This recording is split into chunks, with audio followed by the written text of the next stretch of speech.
Good evening, everyone. I am Teresa Smith. I call the Parent and Community Advisory Council meeting to order here on February 5th, 2025. Ms. Wilson, can you please take the roll?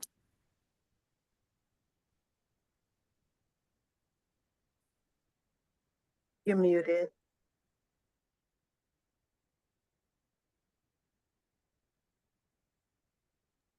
Ms. Wilson, you're muted. We can't hear you.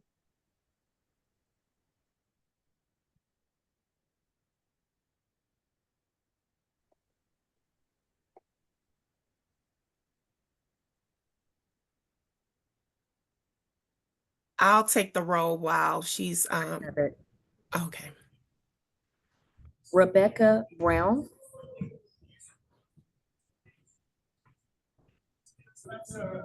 Sharice Holden. Reverend Dr. Evelyn Huggins. Carletta Lundy. Mashira Durden. Latanza Wilson. I'm here. Present. I had to find the mute button. No problem. Halen Lovo Correas.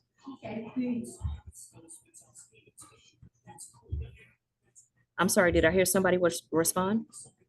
Señora Correas, buenas noches. ¿Está usted presente? Gracias. She's not Christopher here. Smith. But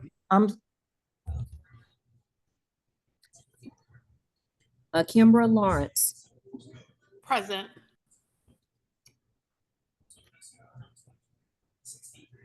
Chair Teresa C. Smith. Here. Vice Chair Dolores Millhouse. present. Yoseda Hinton.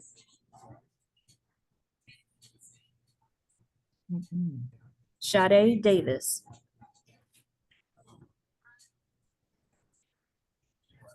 Dr. Sheila Jackson. Present.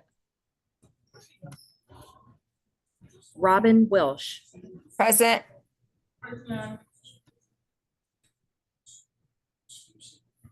All right, we do have quorum being 8, and we do have 9 present at this time.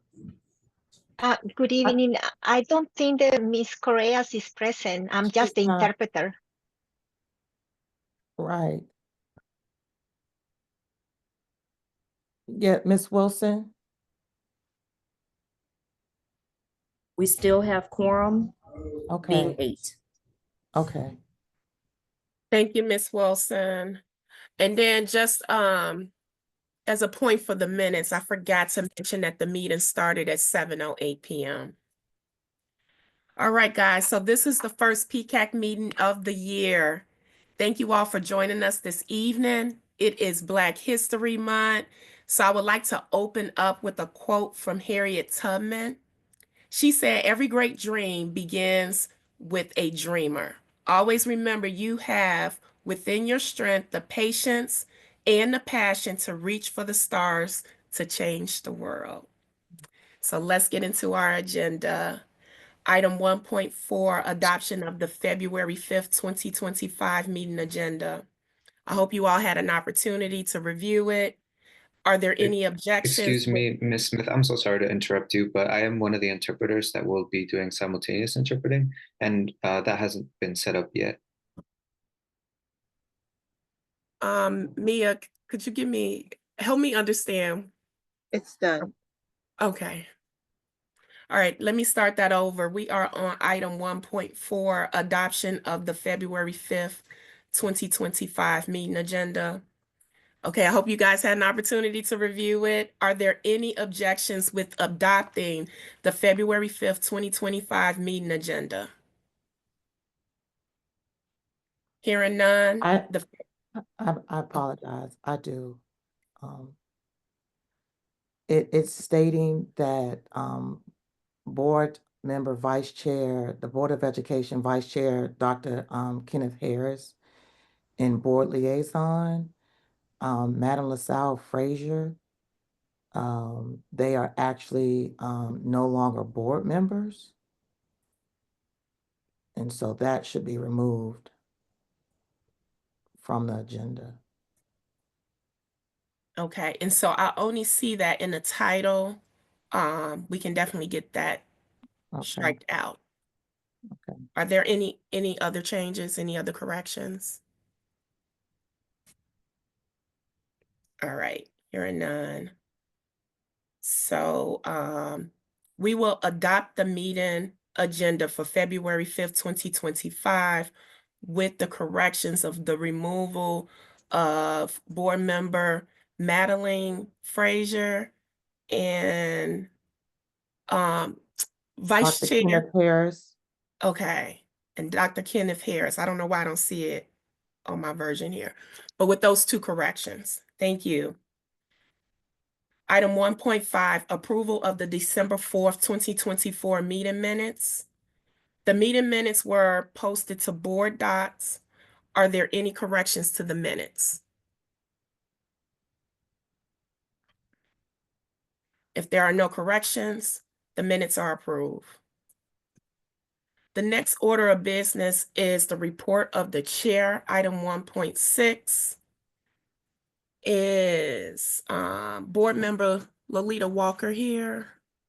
She Hey is there, I here. am. How are you? I am well. So I wanted to alert the council that you are our new board member liaison, and I wanted to give you an opportunity to introduce yourself because there may be individuals here who have not met you. Absolutely. Well, first, let me just say I'm super excited to be the liaison of this amazing committee. If you ask me, this is the rock star of the show. This is where our parents are volunteers and really digging in to advise. I know you all know your jobs. So I just want to say thank you so much for being here. Thank you for being the voice of our districts, and I really do appreciate it. I do apologize that I'm on the road and I'm double booked. So if you see me leave, it's not because I'm not valuing what you're doing. It's just because I actually have another meeting that started at 7 as well. So I just wanted to introduce myself. I'm Lolita E. Walker. I was elected to this position December of 2022. So I've been in my role for 2 years. I've had the opportunity to grow with the PCAC. I represent District 9, which is the southern part of Prince George's County. Unfortunately, my representative isn't on the phone tonight, but that is Sade Davis. And I'm excited that all of the seats are filled and we are ready to do the work. So anything you need of me as the liaison, I am happy to provide that. And I look forward to hearing the recommendations, advice, and feedback that you all have as a collective and as a leadership team as well. Thank Are there any questions for me? Any questions? for Okay, Board Member thank you. Walker? Thank you. All right, guys. So I just have just a few items to go over this evening. On January 23rd, 2025, I attended a planning meeting with leaders from PGCPS regarding a Strong Leaders Summit that's being planned for April of this year. It was hosted by the Maryland Reads and Teach 'em to Fish Community Development Organization.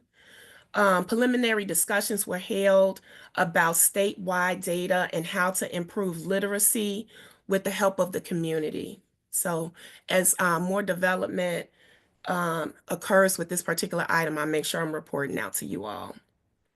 On January 27th, 2025, I was able to send an extra set of hands to help our community schools stuff a trunk initiative. This event provided first and second year teachers with books for their classroom libraries, and it was through a partnership with Scholastic Books. Also, from the community schools steering committee, earlier in January, there was a vote requested about the next activity that that should be done related to food insecurity. And this activity would be through Giant Nourishing Families Grant, and it's to increase family awareness about food and nutrition. the two options that we were given was establishing a community garden at Neiman's Gardens or conducting a cooking class. Back in December, I had to try to reflect because I didn't have my notes handy, but I think I recall that maintaining a community garden would be very costly upfront. And so I think that the group was leaning towards doing a cooking class, so that's where my vote went. Tomorrow we will be having our steering committee, and the results are likely to be shared at that time. And you all might have seen an email from me earlier today. I would like someone to partner with me to join this committee. So if there's anyone here who's interested, please let me know. And if you are available to attend the meeting tomorrow, it is going to be between 4 and 5:30 p.m. So just reply back to the email.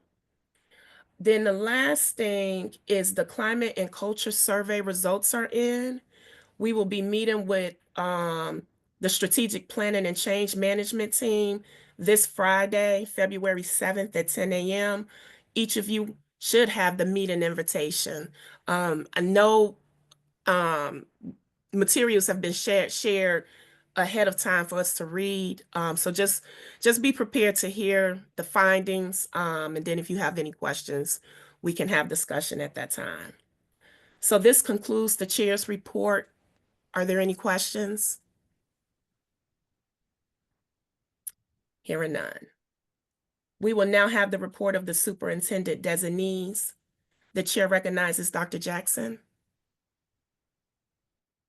Thank you very much. I will share my screen, and you also will receive a copy of this presentation from Mrs. Barton.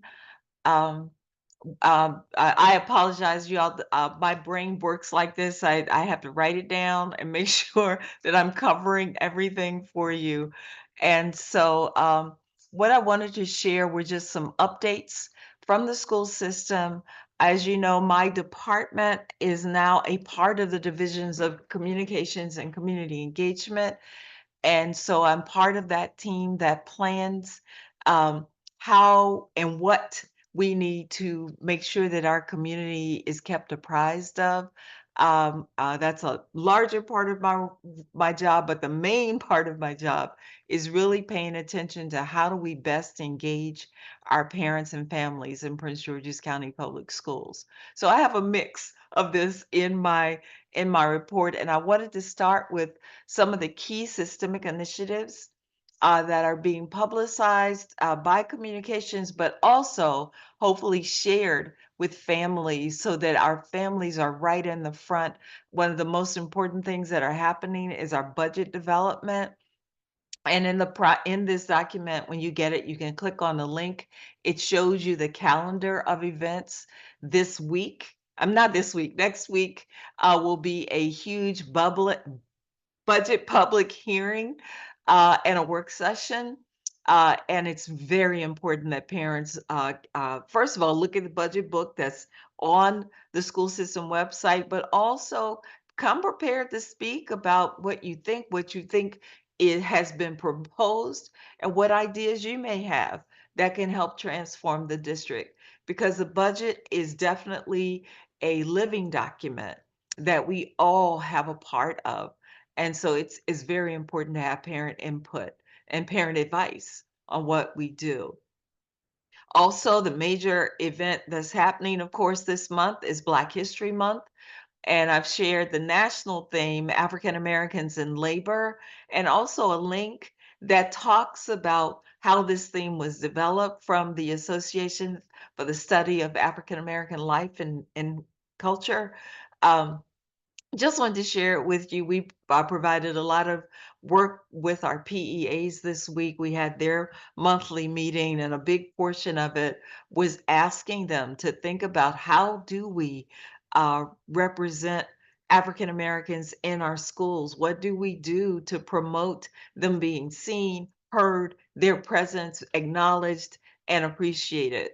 And so as you look at our website, we also have an opportunity for individuals to click on a link and to share anything that they're doing this month to acknowledge and celebrate African American history, to create an archive and a living document for us as well. This is CTE month, where we look at and celebrate career and technical education. And it ties right into, again, our theme for African American History Month. Another big issue for our school system right now is making sure that our families understand all of the information that's available to them to support them if they are immigrants. And so we have developed immigration, what we call immigration resources. On the home page, there's a video message from our superintendent, and in that link, there's a whole list of resources for parents in all languages that they speak. We just want every family to know that they are in a safe place in Prince George's County Public Schools. There are policies in our state that protect them so that they can know their rights. Yes, we know there may be some illegal immigrants or people who are undocumented, but they are human beings and they do have rights. And so we want to make sure that our families and especially our students feel safe. In many of our schools that have high immigrant populations, you can feel almost a dampening effect because of all the hate and all the negativity that's coming down on them nationally. And many of them are people who are here legally, but they feel, because of their background, because of how they look, they're being told that you can be stopped and picked up and deported, and none of that is true. And I have talked to the State Board of Education. They are working very hard. A lot of our information that we are putting out has to be approved by them. And so we have planned some family and community engagement events, and they will be presented by my team in combination with our Office of Interpreting and Translation, our Office for English Language Development, just to make sure that we kind of go over what are some of the things that parents and families need to know to keep themselves and their children safe. And so we have the Zoom link already. It will be advertised by Prince George's County Public Schools communication team. And we've also employed our parent engagement assistants and any family-facing staff in Prince George's County Public Schools to be armed with we call them the red cards. They were put out by a partner of the state that just talks about know your rights. These are and these are some, keep yourself safe steps. If someone from ICE approaches you, you have rights. And just letting people know that, there's always support and there are phone numbers that they can call to get assistance or to get advice. And our principals are being trained at their principals meetings, just how to be there as a ready resource to help any families. As you know, Prince George's County is, I think, the 5th most diverse school system or county in the nation. We have one of the largest numbers of refugees. And so a lot of our families have felt safe here. But again, we're in a climate where people don't feel so safe. So we want to also keep our schools moving. There are places in our country where kids just don't even go to school anymore because they're terrified. I go to school, my parents might not be there when I get home, so they're staying home. We want to make sure that parents understand how to proceed and understand how to not only keep themselves safe, but keep some normalcy in their lives. Other systemic initiatives, as you know, and a lot of these are listed on our school system website. Our second quarter report cards will be released online. We have an inclement weather makeup day on February 14th. It used to be a professional development day. Now it will be open for students. And again, we're trying our best not to have schools stay open up until June 30th. We want to figure out how do we make up some of the snow days we've already used and in case we have others. to build in a buffer. Schools and offices are closed on February 17th. Just to let everyone know, the first day of Ramadan starts at sunset on February 27th, so we will not have any evening events in the school system on that day. February 28th is a half day for students where there's a 3-hour early dismissal. And then just to let you know, on March 1st, we're planning with our big provider and supporter, Hazel Health. They're having a wellness festival, and many school system employees are joining and supporting that event. We're hoping that we get a large turnout of families just to learn what resources are available for them. And then our Family Institute, we kicked off our second semester on February 11th. We're going to have a session on mental health resources in Prince George's County. And we're excited about that because, again, we all know that, and I say that to parents and families all the time, do not be afraid to ask for help and to ask support. Our students need mental health support.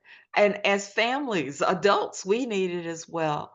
And we have so many resources in Prince George's County to support everyone. And the link is here. And again, you'll get this PowerPoint. And then just some updates. I always like to share some of the things that are happening.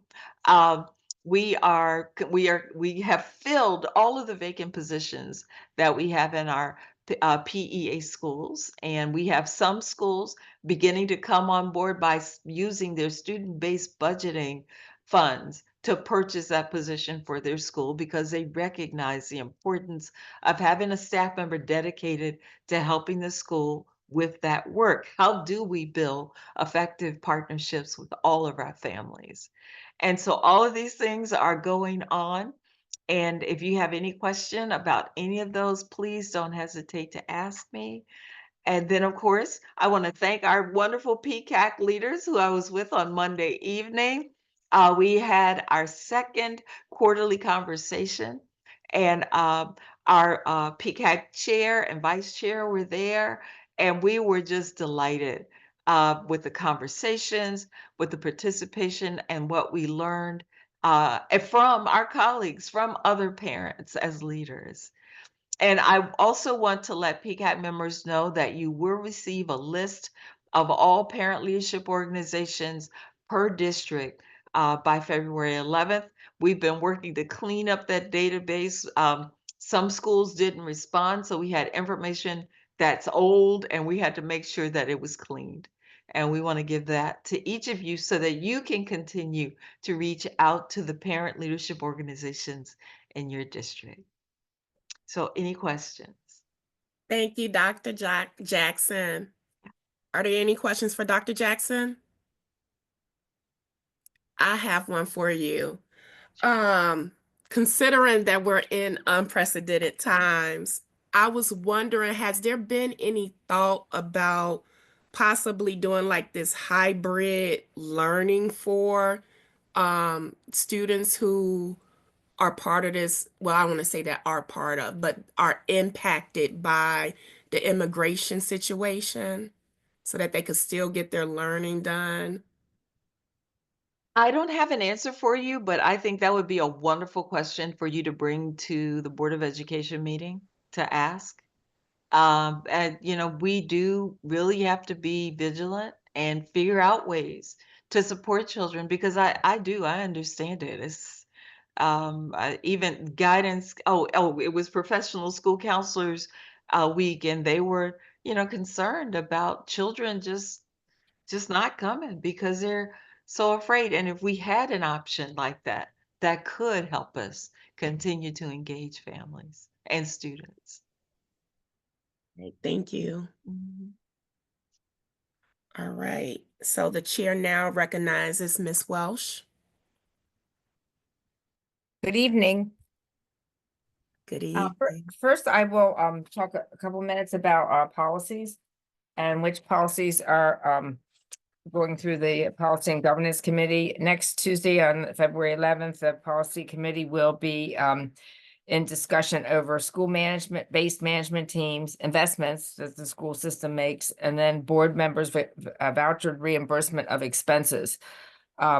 They are going to look at one policy that they will then probably vote to have sent to the Board of Education, and it will then go out to public comment. But I was checking to see when the next actual real board meeting is, because they have many different board meetings coming up, but they're almost all related to the budget and their budget hearings.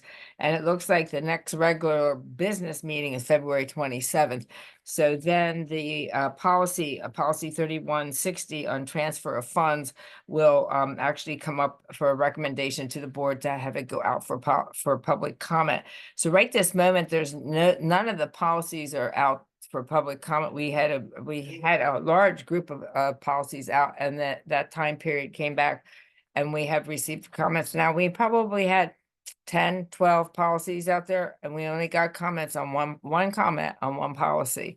So again, I reinforce it's really important for people to take advantage of the opportunity to provide comments if they have any thoughts or feelings about any of the policies that they would like to have a conversation about. The other policy that is coming up for public, that's going to go out for consideration for public comment, and I don't see it on this agenda, which I'm going to need to let the board office know, is the principal selection process, because that policy has come back and forth numerous times. Then we've had then comments, and then they made revisions, then we had more comments, they made revisions, then we had another comment. So it came back up, and it is supposed to, it's supposed to be going out to the public, a recommendation to the board to send it back out for public comments. So that would happen on February 27th, but I will follow up with the board office on that one, because I'm not sure where it disappeared to. Selection, okay. And so then I think that is basically it where we are with the policy. We do have a lot of policies going forward though to the board for first consideration. But other than that, I will say around this time, we have policy meetings every other week. And the reason we do is because of the legislative session that's going on. So the committee's responsibility is also to review bills and make decisions about different bills. Now, they did develop a legislative platform which helps drive their decision-making about the bills, but they still like to discuss the bills and talk about, specific positions. And so in that time period, though, then we sort of back off a little bit on the policies because you only have so much time in a meeting. And we're also meeting every other week. So probably it all equals out to the same number of policies. It's just that it's broken out between the two meetings versus one meeting a month. So anyway, that's for the policies. And then I can go through a couple bills that are out there that you might be interested in. But I do see a hand if you want. Sure. The chair recognizes Ms. Millhouse. Thank you. So Ms. Welsh, I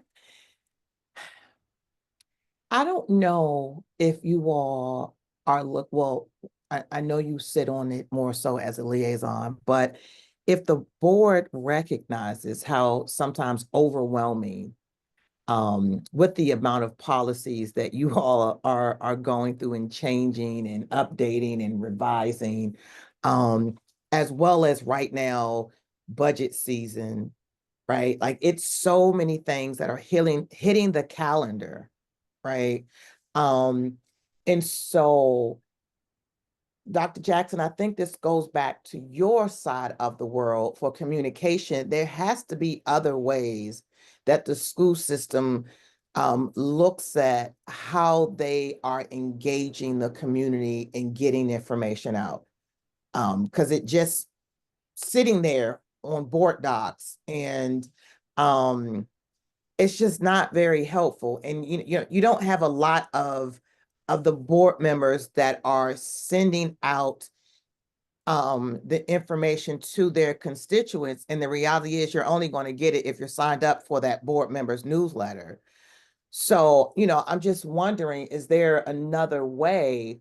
because I don't think people are not coming because they're not interested, right? I just think people don't know, and it's so much information that's going out, especially right now. Not only so much information that's going out, but so much that's happening with the new administration that's coming, that's changing every single day. And are we looking at ways, and I always say, are we, because, you know, as a parent here, a partner here, are we looking at ways that we can better have a push-pull strategy for communication to share what's coming up? I know we mentioned in our proposal before, during the first administration, well, the first term for PCAC members, about how do we provide, you know, snippets of information and push information out about what's going on.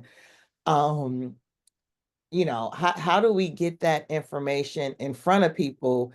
Because it's a lot. It's a lot that's happening. And as engaged as I am, I still feel overwhelmed. And I'm just like, oh my God, there was a meeting today.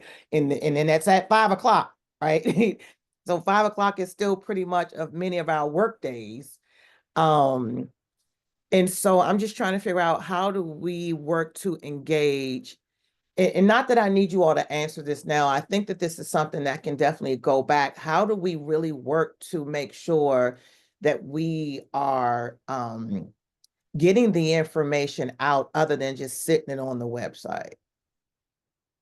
Right. The superintendent is doing more videos and, you know, more newsletters.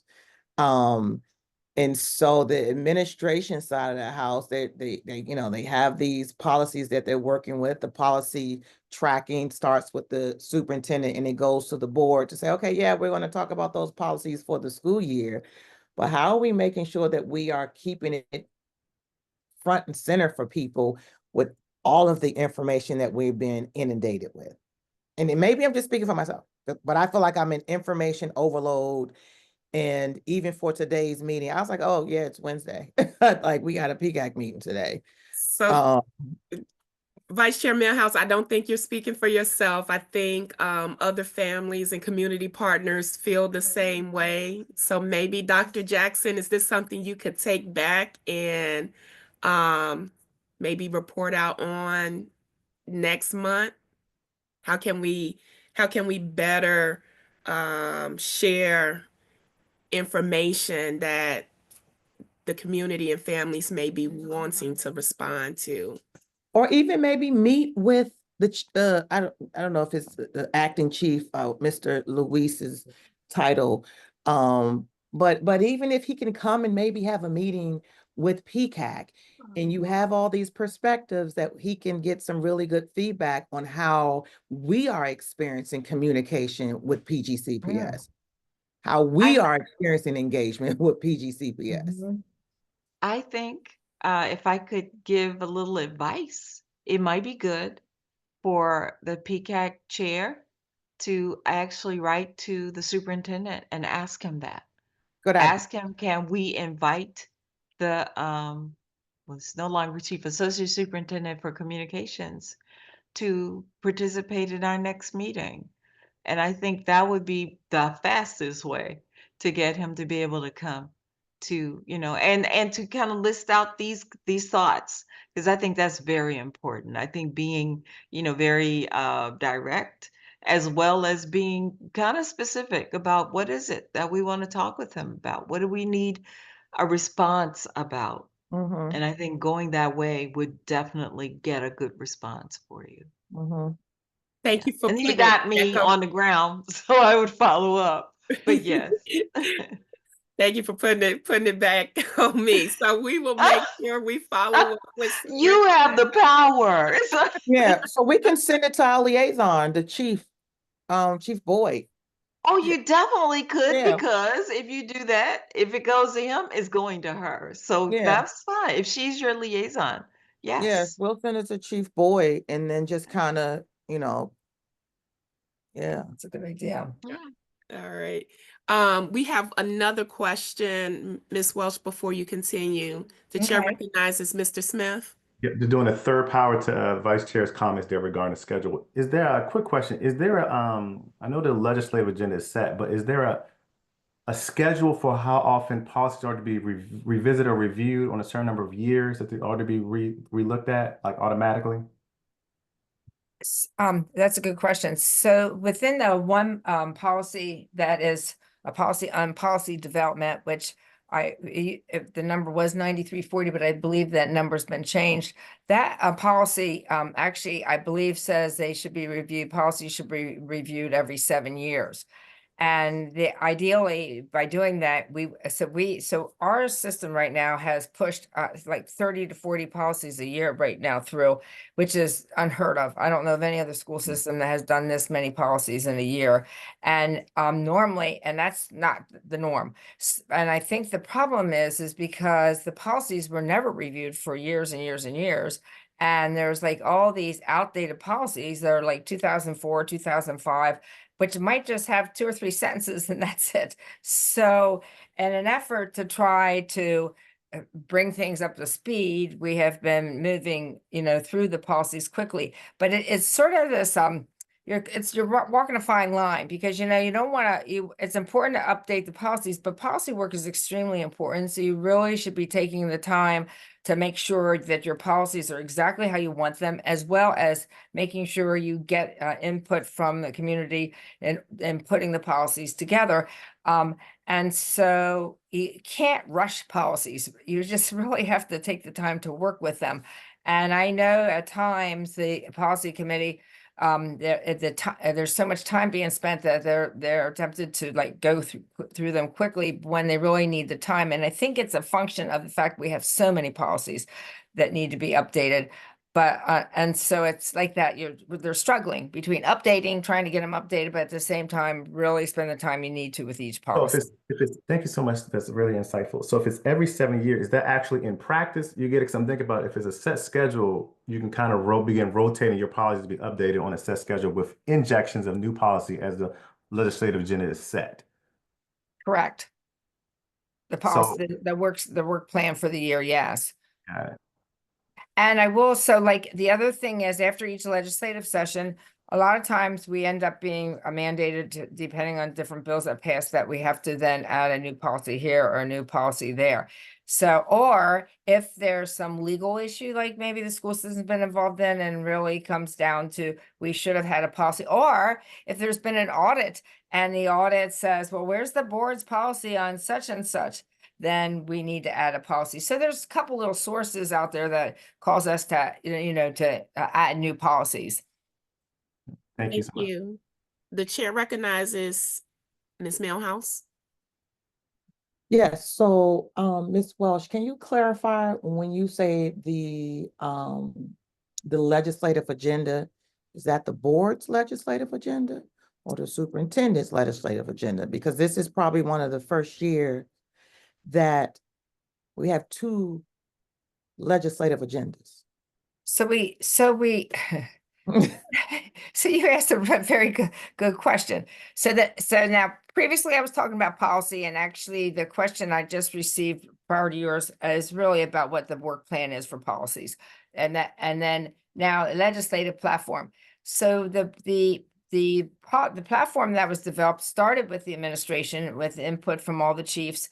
It went through the whole process, including having the superintendent look at it and the chief of staff and everything. And then it went to the policy and governance committee and they voted on it. And well, they had comments on it. Then they voted to have it go forward to the board. And then the board had some more comments. So it came back to the committee. They made more revisions to it.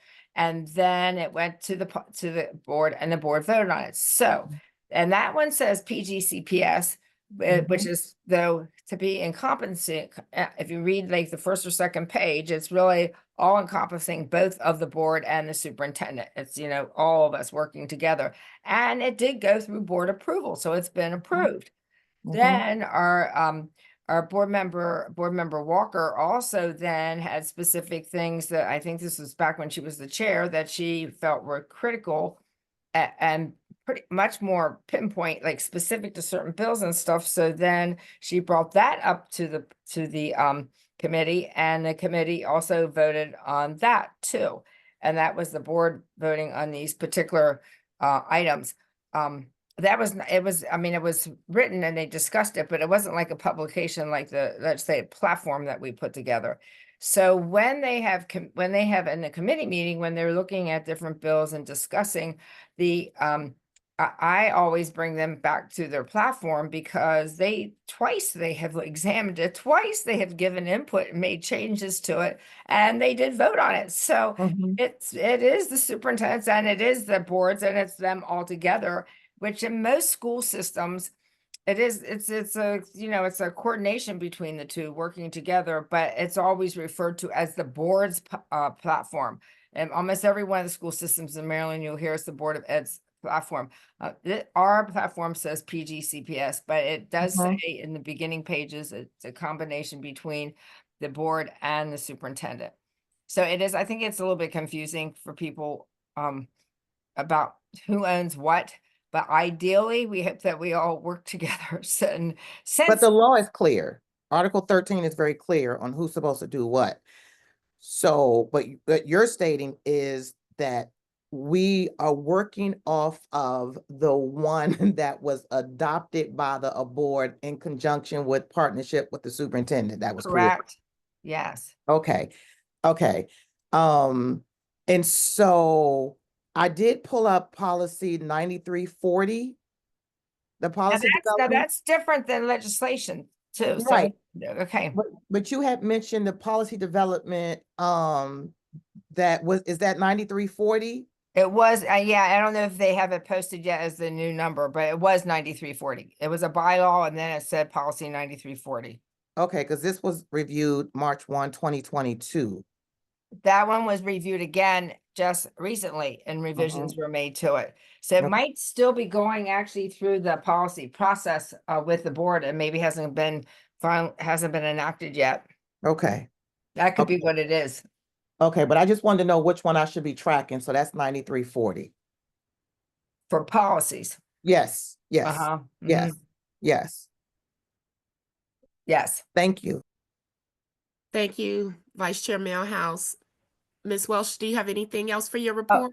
well, I just wanted to share so we have a good number of bills right now that we are tracking to see what's happening, and we have also I just thought I'd highlight a couple that are important because there's loads of them. I could be talking all night to you, and I know you don't want that, but we have several local boards, bills, excuse me, that have come through, and we have provided some testimony on. One is the one on Prince George's County public middle and high school drug detection products. We did oppose that, not because we're against, you know, we're definitely against drugs and we don't want drugs being used in school or in the community for that matter. But the problem with it is that it's an unfunded mandate, and it's also saying that these drug detection strips would be in the bathrooms, in the libraries, and in the out there in the health rooms, and the students could just get them and take them with them.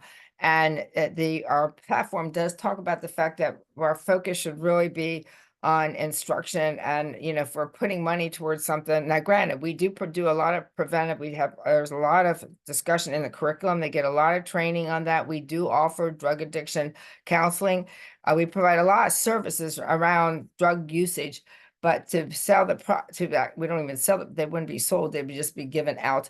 Is the biggest thing is an unfunded mandate, but it's also not in line with what the board's priorities are in terms of what they should be doing. So that one was opposed. And then another one that we supported is the one that right now we have an Office of Integrity and Compliance, and that was revised to reflect that instead of the Board of Education being responsible for the Office of Integrity and Compliance, that it would be the county council or the county that would be responsible for the Office of Integrity and Compliance. And that office would report to the county. And the budget also would be under the county, because the budget is something like $1.6 million for that office. And it was created by the county, and to have the office that is investigating complaints and stuff be under the school system and the school system's paying for it is the concern is a conflict of interest. And it really should be sitting under the county so that they can be then in charge of it. And then that bill also has language in it that talks about the importance of having a risk assessment done prior to coming up with a work plan, and that there's public input on every step of the way. And then all the results are shared with the public. Everything's on the website so people can see exactly what what that office is doing. So the whole idea was to try to improve the functionality of the office as well as put it over with the county so that it sits as a separate entity and can absolutely investigate what it needs to without being considered even though the law says independent. It's pretty hard to be independent when all your funding is coming from the source that you're investigating. So so that was one that we are definitely supporting. And the board also was supporting the policy about the county superintendent of Prince George's County, the selection process. So currently, every county in the state of Maryland, except Prince George's County, it is the Board of Education who selects their superintendent. And Prince George's County is the only county where the county government, the county executive actually, is the one who ends up, she has a search committee and they come with 3 candidates, but she is the one that is actually, or he is selecting the county superintendent. And then from there, then that person, the superintendent, and then does respond to the Board of Ed. But I think the biggest concern, first of all, the authority of a board is to select their superintendent. They should be responsible for selecting that and not giving that job over to the county executive. And secondly, why it should be the Board of Ed is because number one, all the communities, their constituents voted for these board members to support the operation of the school system, the oversight and everything. And of course, it would make sense. They're the ones that are most interested in the operation of the school system. So they should be the ones selecting the superintendent versus the county executive, who I guess is interested in the operation of the school system, but has many, many other concerns. There's the whole county, there's transportation, there's crime, there's a million other things that the county executive has to deal with. So that is an important bill because it really should be going to it should be the responsibility of the county board of education to select the superintendent. And then another bill, and I'll talk quick. I don't mean to occupy all this time, but I don't know if I shared this before. There's 4 bills on cell phones with a wide variety of either you don't use it during instructional time to you don't use it all day long or to you can't even have it if you walk in the building with it, it has to be put in a lockable storage container until you leave in the morning. We are opposing that mainly because it's not the responsibility of legislators to tell us tell the board what policies should be in place for the school system. Again, it's the responsibility of the Board of Ed to develop policy. We currently have a policy that is not very old at all, that was passed and last spring, and the superintendent is working to gather information about policies. In fact, that would be, I know I received a question about how can PCAC gather information about their people's thoughts on cell phones, and that's something that certainly each of the representatives for each district could.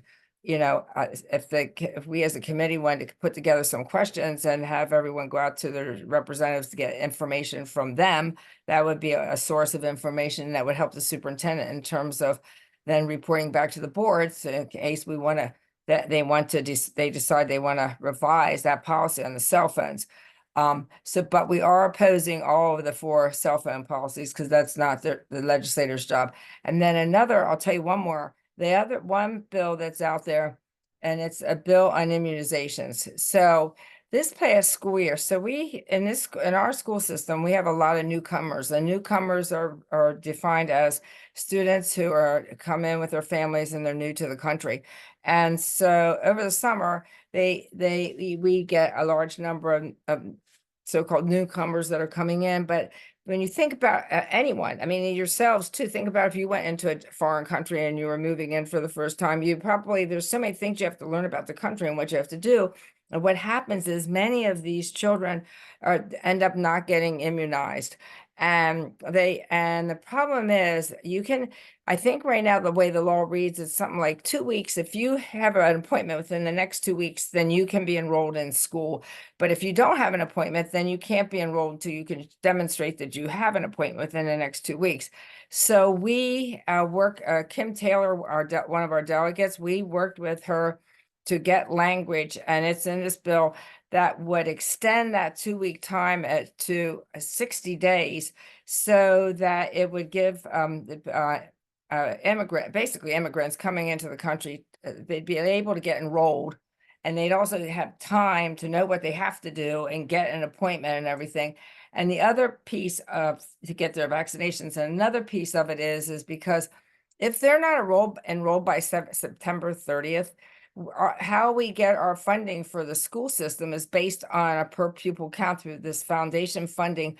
And if they're not officially enrolled by September 30th, they are not counted. And so many of these students end up getting their immunizations after September 30th. And they do come to school, but we're not getting any type of state funding to be able to fund their education. And it's important to receive that money for each student. I think we're supposed to get something like 9,000 and something per student. And so we're losing that for every student that doesn't have a chance to get vaccinations. So we also queried many of the other counties, like Baltimore City and Montgomery County, Charles County, several of them. And they absolutely were in the same boat, and they were very much in favor of having this bill. So we are supporting it. Many of the other counties are supporting the bill, as well as the Superintendent's Organization and Maryland Association of Board of Ed are supporting it. So we're hoping it will pass twofold, for two reasons. One, so that our kids can come to school, and secondly, so that we do get the funding that we should get for educating the students. So that's I won't say anything more, but that's sort of a couple of big points. Thank you, Ms. Welsh. That is a lot of information about the upcoming bill. So thank you so much for sharing that. Are there any questions? Ms. Mailhouse, I'm not sure if your hand is still up from before or if you have No, I a new just put it question. back up. Okay, you have the floor. Okay, thank you, Chair. I'll reserve a couple of my comments about the bills that are coming out, especially the selection process. And we'll state this: read the bill the way that it is written. It has room to be improved. It lacks oversight. It lacks in the selection process the input from the community, which did happen during the selection process. With the county executive, there was a opportunity to provide comment and feedback about what people were looking for and hoping for as it relates to leadership, but also a panel that went through that selection process. So I'll leave it to that. But the bill that's been written, you all need to read it. You definitely need to read it and understand it in its entirety. It's much more than just giving the board the opportunity to select and hire the superintendent, which comes with a lot of responsibility. But I do want to make comment about the cell phone policy and PCAC being an extension or arm to engage with the community. I want to state, as I will always state in advocating for us as volunteers and members, PCAC, we are an advisory council.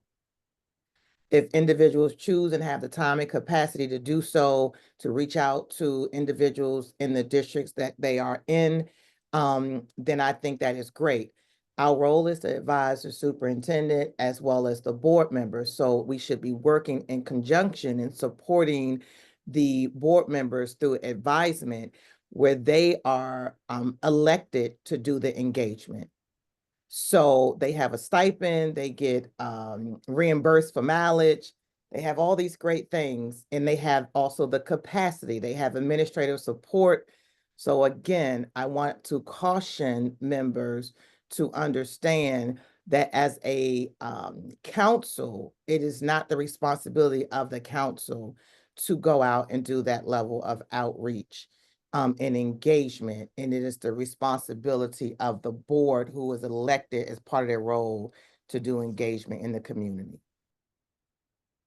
Thank you, Vice Chair Millhouse.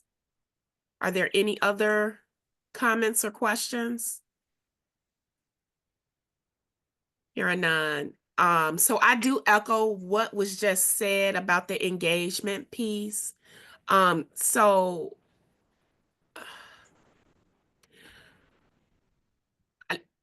what I'll do, what I think needs to be done is a conversation needs to be held with our liaison, Ms. Walker, to see how can we get that information that the superintendent could use via the board members. So we can take this back to Ms. Walker.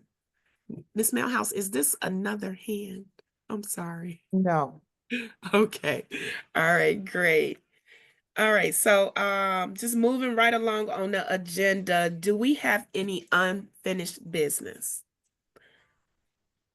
All right, I didn't think we do. This is now the time for any announcements that the districts may have. Before we start, I did want to alert everyone that the next two budget meetings are upcoming. One is tomorrow, February 6th at 5 p.m. And then the next one is on February 13th at 5 p.m. So please take a look at the budget.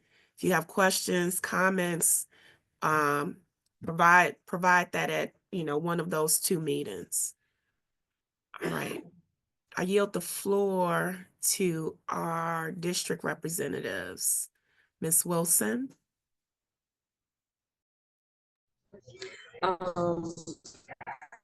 Yes, and my apologies. As it pertains to the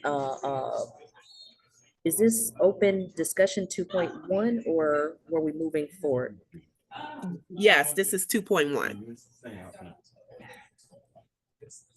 Okay, and hold on, let me make sure, because I wanted to know if I'm able to inquire and or note for people the transportation survey that was still out there.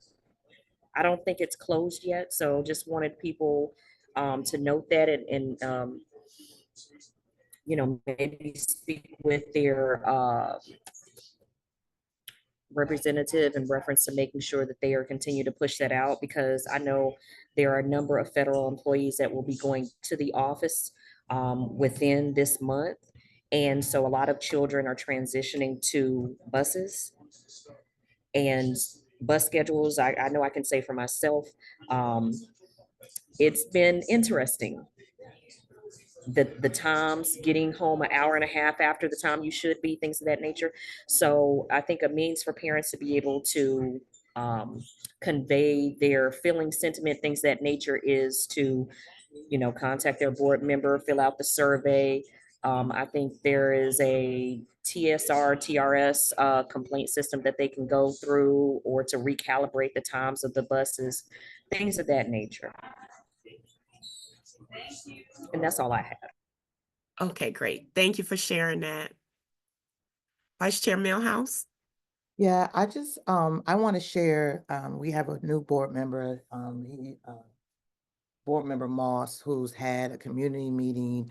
Also, he's had a prior to him being here, we already had a parent leaders group, and he did engage with that group. I do want to say what came out of our meetings was the need for a more focused, concentrated effort around family and community engagement. Dr. Jackson and her team are not new to the work. What we came out of our discussion with is not enough people know the work that they do or benefit because they are not aware for whatever reason.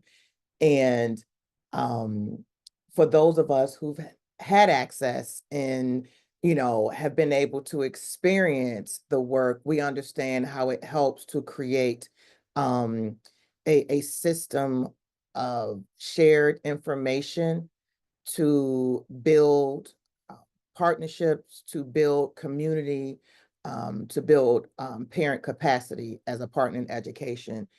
And so I am hoping that you all are also aware of the deficit that we are dealing with on a federal, state, county, as well as the school district level. And one of the things that always seems to be looked at to be cut is what people don't understand and recognize as the true glue of a school system, which is family, right? And community engagement, right? And so if we don't move to highlight the importance of us and wrap our arms around a department who needs to be unleashed to do the good work that they've done year after year, so we can all benefit from it. My concern is if we don't recognize the power in our voices as parent leaders, as community members, we then begin to continue to fight for a seat at the table. And it's our table, right? And so we have to really work to build capacity. And Mr. Smith, I am going to put you on the spot and say that we had a really good, robust conversation today about parent engagement and needing the support. And I am throwing everything I have behind Mr. Smith to make sure, right, that what he is wanting to do is make sure that we help each other build capacity. And so I will be going to speak tomorrow at the board budget session. And it won't be my normal speech saying, hey, we need money, because we don't have any money. We don't have any money.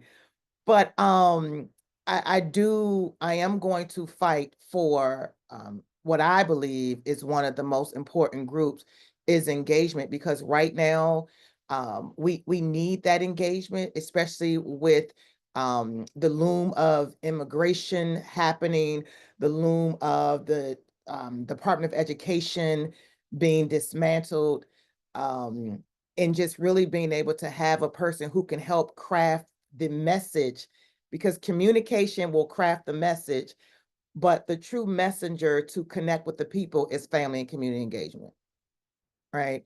And family and community engagement will also need to lead communication in crafting a message that resonates with us as parents, right? Because they get it. And so if you can't sign up, these are the times that you kind of echo what we want, but this is a time that we need to say, this is whatever means necessary that we can do, make sure that we are utilizing and maximizing revenue by making sure that Dr. Jackson and her team get to do the work. Amen. And that's it for me. Thank you, thank you, thank you.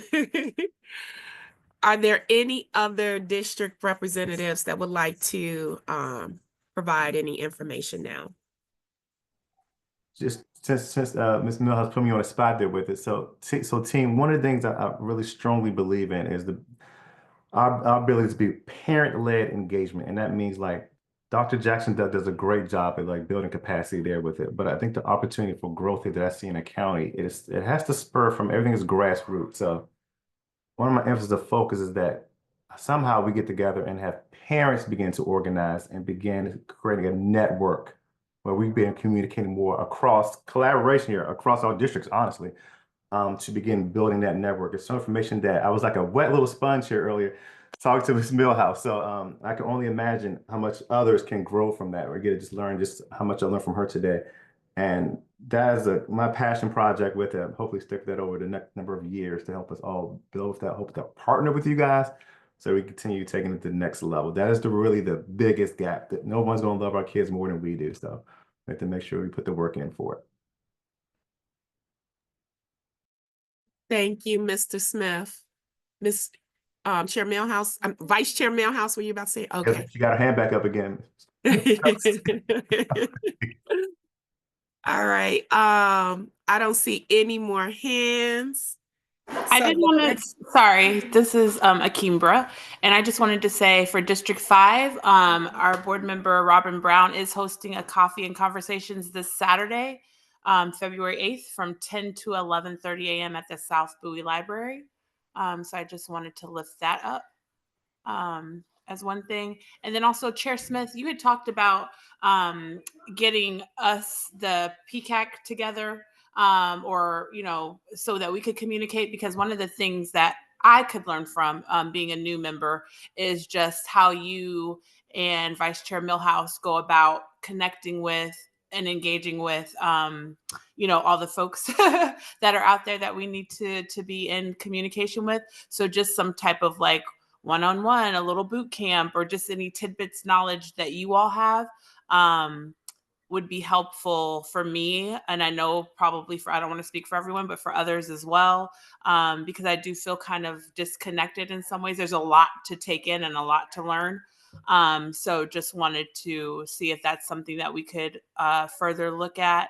And then also for me, just listening to, you know, Dr. Jackson and her team speak, but like actionable steps, I think there's an education that's missing. Like, you know, or communication is not getting out there to a lot of parents for whatever reason. I know that, you know, Dr. Jackson and her team are doing a wonderful job. However, you know, a lot of people don't know. But then once they do know and have the information, like something that tells parents and families and community members what we do with that information. So now that we know, what are the actionable steps that we can take to advocate for our scholars, you know, throughout the county?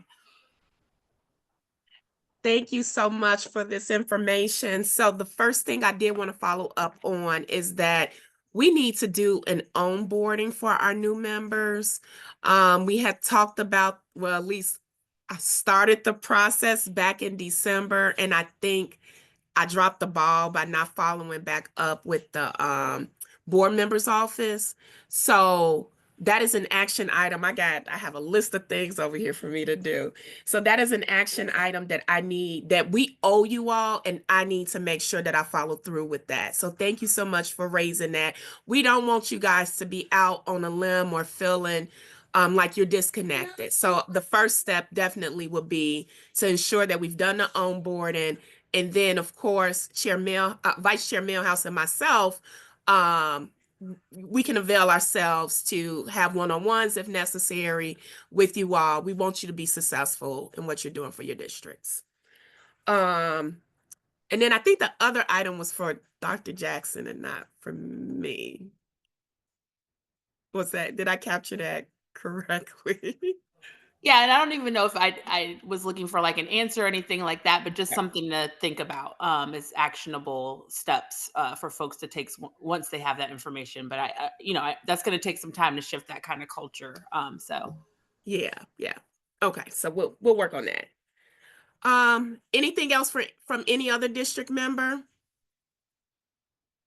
All right, hearing none. As far as follow-up items, item 3.1, I need to connect with our liaison, board member Walker, about trying to obtain feedback on the cell phone bills that's out there. I'm sorry, my device is going off. I had asked a question about hybrid learning, so I want to talk to board member Walker about that, see if there's any possible options to explore there. Then I need to connect with Chief Boyd about how we can improve our comms related to some of the upcoming items that community members as well as families may want to take action on, such as providing comment on policies and procedures. And then the last item is coordinating our own onboarding session for our new members. Did I miss anything, Ms. Wilson? Vice Chair Millhouse? Yeah, correction. As it relates to the hybrid learning, you should actually be talking to liaison Chief Boyd. Okay. Because that would happen under the administrative side of the world. Thank you. All right. So I think I And I get don't see every, anything, I was gonna say, I don't see anything that you missed, but let me make sure that I got the information correct. After the hybrid learning, you said you also wanted to connect with Chief Boyd about, what was the last Im- thing? improving communications. I said comms, I'm sorry. But improving communications as it relates to making sure this information is getting out to the stakeholders. In some instances, the information is there in board docs and people don't know how to navigate board docs or may not even know that they need to go there to get the information, but they want to be responsive. They may want to provide comment, so on and so forth. So are there ways that we can explore improving how information is distributed to the different stakeholders? All right, Thank you. no problem. All right, guys, we are about to wrap it up. I don't think we have anything else. We have had very fruitful discussion this evening, so thank you all for that. I would like to have a motion to adjourn the meeting this evening. A motion that we adjourn the meeting at 8:19 p.m. And I heard a second from Mr. Smith. I've begun a little bit, yes, yes. All right, thank you. So it has been properly moved and seconded that the February 5th, 2025 meeting be adjourned at 8:20 p.m. now. Thank you, everyone. Have a great evening. Thank you, everybody. Ms. Lawrence, can you stay on real quick? Sure. Can we start recording? And you don't need, do you